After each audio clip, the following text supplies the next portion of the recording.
Sabi dito, I am bothered. May nag-pop up na message telling me na gustong paimbestigahan yung SEA Games.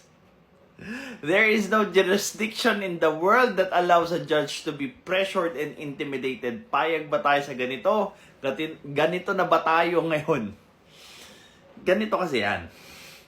Lahat ng mga politiko na yan, may mga posibleng kaso yan.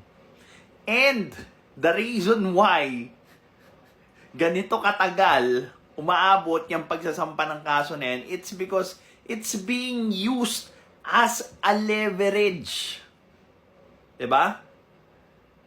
Pag hindi mo ginawa tong gusto ko, wala kang PDAF. Pag hindi mo ginawa tong gusto ko, kakasuhan kita. O diba? Ganon umaandar ang politika. Pagalingan magtago, patagalan sa kapangyarihan. Well, this is Pinoy Extreme. Have a good day. This is Pinoy Extreme.